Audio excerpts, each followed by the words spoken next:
welcome to Hot Topics for Systems Summit. This is Friday, October 15th. And guess what? We are only 9 days away from System Summit. We're all just bubbling over here. Today, we're really going to talk about some of the things that we'll be covering in System Summit, those holiday sales and the anatomy of a sale. I'm Dr. Victoria Boyd, founder of the Flanchpreneur Foundation, and they are the producers of System Summit. And so I'm going to introduce our other two co-hosts here. First, how about you, Ms. Kimya Scott? Hello, everyone. I am Ms. Kimya, digital marketing strategist and social media manager for small businesses and solopreneurs. And I am here to help you figure out how to integrate all of your marketing activities so that you can have a cohesive marketing plan to grow and scale your business. All right. And next, Mr. Stan the Man Shields. Stan the Man Shields. Stan the Man. That name comes up so much. That's funny. At any rate, I am Stan the Man Shields. I'm your marketing automation guy that literally I help you take your strategy that Kimya gives you of marketing and help you automate that as much as possible so that you get much more value out of it and you spend less of your real time doing the work. We want to try and automate as many of those processes as we can. So talk to me about automating your marketing, putting it on steroids and putting it on autopilot. Okay, then, as I said, today is anatomy of a sale because the topic or the theme of System Summit that starts October 27th is how your business can tap into the holiday shopping frenzy. But it really goes beyond just this holiday season. It's any type of seasonal sale that you want to have. So I'm going to throw it over to Stan because he's going to start because he has a great perspective because he actually had a brick and mortar facility that he did regular seasonal sale. Stan, go ahead, take it over. Perfect. What I'd love to say to you before I actually even pull up the PowerPoint is I was excited about this because that holiday sale was an excellent opportunity for us to add to the revenue for the month, but also add to the revenue through the holiday season. Everybody gets excited about Black Friday and Cyber Monday and, just kind of the all of the activities and the selling opportunities and all of that around the holidays. So we actually planned an event that would really add a lot more value to that time period for us. So let me go ahead and get the screen shared and bring the presentation up. And let's make sure that you guys can see my screen, right? Yes. All right. Anatomy of a sale. And we are in presentation mode. Perfect. So here we go. So first step for this sale was, and we called it the holiday sale. Very creative name, I know, but that's one of my traits, creative names, but we called it the holiday sale, but it all started though with really very detailed planning for this event. And the very first thing was that we started our planning meetings in September because we knew that we wanted the sale date to be the Saturday before Black Friday. We strategically positioned it that Saturday before Black Friday because we wanted to capture our student base before they went out and spent all their money on Black Friday stuff. And so then working backwards, we then started to create committees that were going to help us with decorations, cleanup, cashiers that could help people with the sale. So we had, because for this event, this was a 4-hour event on a Saturday. And we knew that there were going to be lots of people coming through. At the high point, I had 250 students. So it could be 100 plus students that would be coming through that day for the sale. So we had to get it super organized and make sure that we had enough cashiers that could handle people so they weren't waiting for one person to do it. So we would typically have 3 or 4 cashiers that could actually help people with their sale. But we also had what we call Santa's helpers, because people didn't know what they necessarily needed for equipment and merchandise and all of that coming up for the next year. So Santa's helpers were trained and able to educate them on, here are the tools that you would need. Now, Santa's helpers were really my instructors, because the instructors really knew what was going on with it. But then we had other people that were helping with food planning and so forth. So we had lots of food. We made a giant event out of it so that people would want to show up. And we made it was between 10 to 2. So 10 a.m. to 2 p.m. in the afternoon. So we had food so that they didn't feel like they had to leave or go somewhere to get something to eat and all of that. They could stay and they could shop. And so our committees and our planning involved determining what specials we were going to have and making sure that we stocked up on that merchandise. So we started stocking up on merchandise as early as September. And we started getting things in place, like all the training we needed, but catalogs and everything that was required to make this sale go off. We started doing all of that stuff in September. So we started creating price lists of existing merchandise, but I also sold existing equipment that they had been using in class. So for big punching bags and that kind of stuff, they could buy that equipment used, and that funded us the money to buy new equipment for the coming year. So this whole holiday sale thing really created a great, it was a great system. And then creating decorations. We had students that would make these cool snowflake things that would hang from the ceiling. Unfortunately, the pictures that I have aren't the coolest ones. And so, but you'll see some nice stuff. But so we had groups for creating the decorations, and we planned out the next year's curriculum. So we knew exactly what we were going to be teaching and when, so we could get people to actually make the purchases for some of the weapons and everything at this holiday sale. And a lot of people did it because they got it at a discounted price, so they saved money on it. All right. So the big key for us was lists. Creating lots of lists. And then we started to promote. So we started to create flyers. And I laughed when I saw this flyer, because I look at it and I go, oh my gosh, this was not the greatest of flyers and stuff, right? This was long before I hired professionals to start doing some of those things for me. But we started creating flyers and posters and ads and stuff that would then start going out via email. And we actually created, you can't really see this next thing as well as I thought, but there's this holiday special list over there. As you can see, this was from 2014. This was the 2014 year that we did it. But we had items that we would then publish this to some of the students so that they could see what the prices were ahead of time. And all of this helped to actually start building momentum for the sale. Right. And then one of the cool, fun things we did is we always had a countdown timer that was strategically placed. We actually had several that were placed around the studio so that if they were training, they could see the countdown timer for how many days were left for the holiday sale. If they came in the door, if they were going in my office, there was one that was on my office door that showed the countdown, how many days before the sale started. And so there was so much hype and promotion around the sale that there was no way it was going to go by them and they not know about it. Right. And of course, we canceled classes for that day because we literally transformed our studio from a training facility into a store.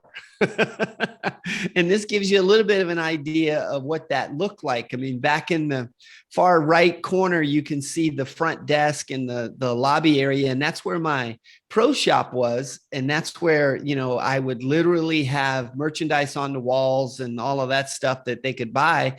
But we transformed the studio into a sales store, basically.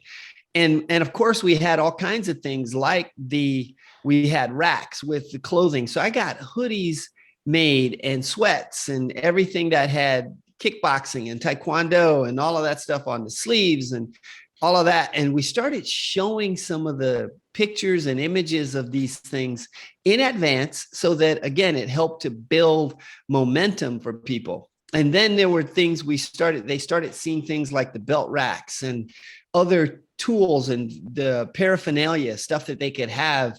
They would start to see all of the stuff that was going to be available at the sale, and that they knew that they were going to get better pricing. We even had pajama bottoms with taekwondo printed on it and other shirts and clothing and stuff. So there was just all kinds of stuff. Now, this table was where Santa's helpers hung out, so that Santa's helpers could literally help people figure out what did they need. And on the table next to it, there's catalogs. We had catalogs from our suppliers, and we had multiple suppliers, so people could order from catalogs as well. So we gave them plenty of opportunities to find pretty much anything that they wanted.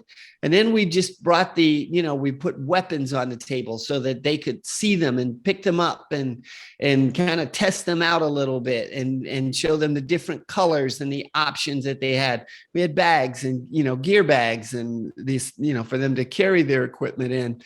And we actually did embroidery on the bags and all of that kind of stuff so that they could personalize it with their own information and whatnot. And so, as I mentioned in the back earlier, that some of the bags and whatnot that we used, if you look all the way in the back by my green screen that's hiding the back wall back there, we had those bags available for sale, so they could purchase kicking bags and that they could have at home to practice their martial arts and all of that. So these just show you some of the way that the school was set up as a store. Cool little tchotchkes, these little gifts, these little things were awesome little karate critters that when you squeeze them, they go, hi.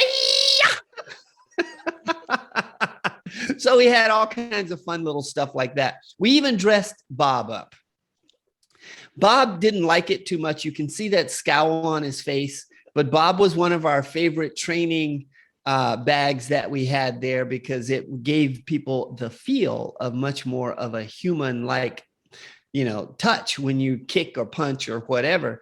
But we even dressed Bob up so that it just added to more of the excitement and fun and all that. So with that, that's the anatomy of a sale from the martial arts standpoint and most of what we did to put into it. At this, I'm going to turn it over to Kimya because the pricing strategy, that was tough for us figuring a lot of that stuff out.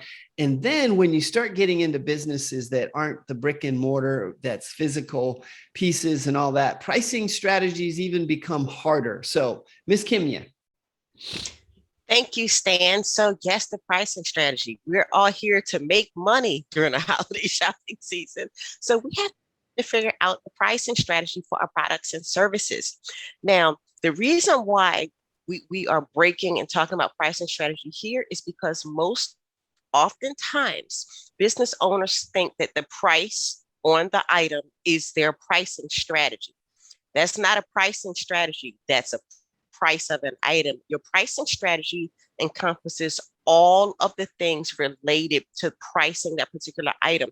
So you have your regular price of your items, but typically during the holidays, you're offering deals, discounts, specials, and things like that. So your pricing strategy, you have to figure out what is your regular price, what will your sale price be, and when.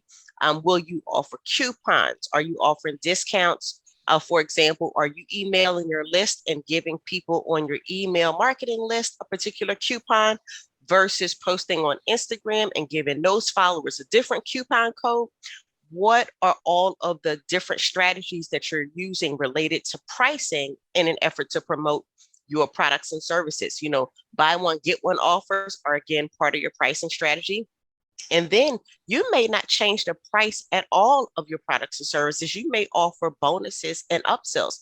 This still is a part of your pricing strategy because it's related to how much what your profit margins are. And so when you think about your pricing strategy, you have to define your profit margins, how much money you would like to make I typically break it down by week, then by month. So how much money you would like to make and when, and what products and services will you sell and at what price to get you there. So for example, if you have a book that's regularly priced at $50, okay, but during the holidays, you want to slash the price, in half. So now you're selling the book instead of $50, it's going to be $25. Okay, so that'll be your holiday price for Black Friday weekend, for example. But you might want to do a special offer on Cyber Monday. Whereas, okay, if you purchase this book at $25, then you get this bonus upgrade or bonus workbook. You have to figure that part into your pricing strategy so that you can have an overall comprehensive plan to ultimately meet your sales objectives. And that includes, again, knowing what your profit margins are and knowing all of the things related to your pricing strategy. So again, you're looking at regular pricing, you're looking at sales pricing, figure out all of your coupons, all of your coupon codes and what percentages or flat fees are off, figure out all your discounts. If you have joint venture partners, that could also factor into your pricing strategy because your joint venture partners are typically going to get a percentage commission. So you need to write that down as well because that factors into how much money you make. If you have 5 joint venture partners and you expect each of them to sell 10 books at a certain price point, but then you have to pay them 50% commissions, all of that stuff has to get written down. And all of those things constitute your actual pricing strategy, not just for the holidays, but for your business in general. And so don't think of a pricing strategy as merely what you're selling this thing for today. It's far more comprehensive than that. And once you write that out and plan that out, you can better project the return on your investments from your sales campaigns, your promotional campaigns, your partnerships, et cetera. And that's how you really quantify how much money you're going to actually make. And with that said, I'll turn it over to Dr. Boyd so we can tackle the next leg of this program, which is all about planning. Okay, we're going to talk about creating a customer journey because everything that has been talked about up until now has actually been a journey.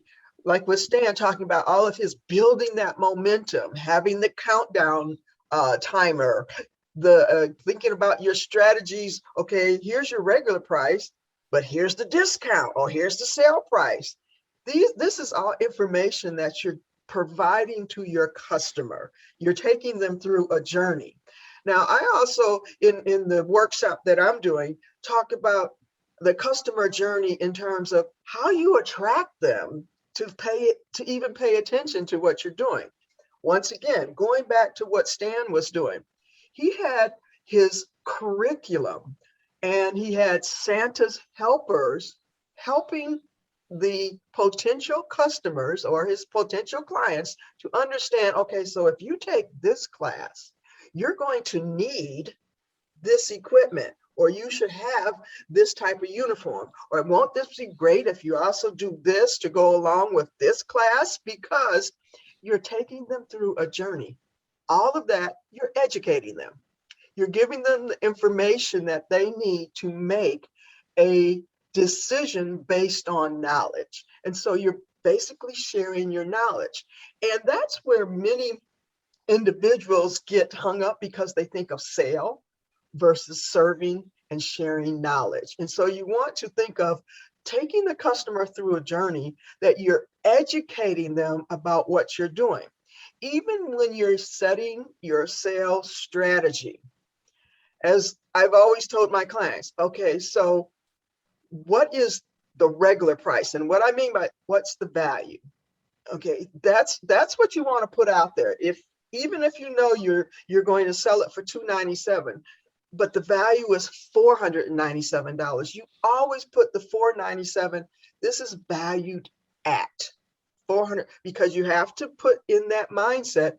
Wow, that's pretty awesome if I can get it for $297 when it's really $497. And then once again, that comes into the strategy. How are you thinking out? How are you building momentum? Sales frenzy, whether it's in the holiday season or anytime, people get excited about making a deal or thinking they're getting something cheaper than everybody else can get it. These are all what attracts clients to what you're doing. But then once you've got their attention, then you guide them where you want them to go. Stan wanted to sell products and merchandise, but he also wanted to sell the classes, which is that long-term income, because that's monthly and it keeps going. Once he sells the merchandise, that's a one-up, that's a one-time sale. But that one-up sale actually leads to a long-term relationship. You're educating them on all of the services you provide, and then you're showing them the tools they need and that you are the resource for them. So that is the customer journey that we want to help you understand. It's not just about having a sale. It's what is that strategy, as Kim emphasized. It's a strategy that, yeah, we can throw out, no, I'm putting this on sale this weekend. Why are you doing it though? What is the end goal for real? Yeah, we want some profit. Let's say you need an insurgence of money right then and there. But what's the long-term plan? What is the strategy that will take your customers through a journey that they will become loyal customers, will come back again and again to look at your products and services, and they become long-term referrals for you, because then they'll start talking about what you're doing. So that's what I mean by the customer journey. It's that roadmap that first attracts and then guides them where you want them to go, not where they think they're going. So that's all I have to say about that. I think we have taken folks from concept, brick and mortar, coaches, speakers, whatever. It could be a service you have, a product you have. It's about that journey. It's about having a strategy, and it's about leading them from, okay, the ultimate goal is to actually get them here, but here are some intermediate steps that you could monetize. All of that merchandise he was selling, that's monetizing the steps to get them someplace else. After that, plus it was great marketing because he had his logo and everything. That's right. It was everywhere. Yes. And we won't get into marketing, but yeah, but even the sales, you have to put your logo, it's branding. It's That's your right. brand, even though you might be connecting to the holiday, some people don't even recognize Christmas, but whatever they are recognizing as the holiday season, it's really your holiday sale. So if it's System Summit, it's System Summit's holiday sale versus Christmas holiday sale. It's just the mindset, a shift. What else y'all got to say? Just one other thing, particularly as it related to Stan's, all of his merchandising and all of the planning. Even if you have a virtual business like ours, you can still incorporate the majority of the tips and ideas that were shared. You can still create your own room. You can decorate your own room. If it's a home office, if it's your storefront, decorating a store is just like dressing up your website. Decorate your spaces. Planning Santa's helpers. Those Santa's helpers could be customer service agents. They could be joint venture partners that are answering questions. So don't just think of it as, oh, well, that was a physical location. I can't do that. You can do the majority of those things with a virtual business. Again, like you said, Dr. Boyd, it's just about a mindset. So definitely think about how you can incorporate merchandising and planning for decorations, cleanup as it relates to virtual business. That's where I really have to make lists. Like you said, it's all about the list, because if you have a sale, you have plot those numbers, those graphics, those words all over the place. Well, after the sale is over, cleanup requires you to go into those same pages and remove that language, go back to your regular graphics. So all of those things you still have to do, whether you have a physical location or a virtual business. So that was my final comment, is think about and it I'm glad in the you said virtual that. space. Yeah, I'm glad you said that, because if you leave that sale up too long, and people are still able to access, you actually devalue that it's Mhm. just a 4-hour sale, or Mhm. it is a special event. You truly have to end that sale Mhm. and say, this is the time frame, that this is the only time you can get it. For example, System Summit, our early bird all access pass is available right now. It ends October 26th. The summit starts on the 27th. It will end. It will go from $27 to $67. And after that, it will be $67 Mhm. moving forward, unless we have a sale. But but Mhm. just throwing it out there, that is one of our strategies, early bird all access pass. And as Kimya has said many times, just her presentation alone Yes, right. is worth the $27. That's I right. know. I'm gonna be using that. Okay, Stan, Yes. your presentation alone is worth 27. Yes. Yes. That's right. There's so much value in all of these presentations that are Yes. happening that it just really does not make any sense to just not get those. And again, Kimya's point, I love it, and I keep bringing this up every time, is there's so much value in each presentation. Take a presentation at a time, break it down, take notes, figure out how can I implement these and move Mhm. on to the next one, right? Pick the one that makes the most sense for you right now to implement the Mhm. strategies or learn more about those strategies so that you can implement them, right? And maybe that's joining one of us on one of our free Q&A sessions that we're going to be doing, or maybe it is hiring one of us to help you with figuring that out. I mean, just whatever, or Mhm. maybe it's Googling it and seeing if you can piece it together, right? But do something, take some action. Yes. Absolutely. And one thing they can do, because it's live right now, if they want to see the entire schedule, they can go to systemsummit.com/schedule. And they can see the entire lineup, who's speaking, the descriptions, the titles, everything is right there. And then if they want, after they see that schedule, if they want to go ahead and register, there's a button right there. They can even grab Mhm. that all access pass. But I think people should go and just look at the schedule right now, because we've been talking about all these sessions and all the value. Once they read the descriptions Mhm. and what they're actually getting, it's going to blow their mind. Just as I was watching those sessions, and I was like, oh, wow. Let me, I know I was cheating and taking advantage early. I said, let me Mhm. check that out. Let me go look at Mhm. That's one of the perks That's of being right. the host, right? That's right. Yeah, we get that back, behind the scenes Yeah. advance sneak peek. Mhm. Yeah. And we can't say enough how valuable what we're observing, the presentations and the value that they're bringing to the audience. And so until you see it, you got to take our word for it. So go look at the schedule, systemsummits.com/schedule. Real simple.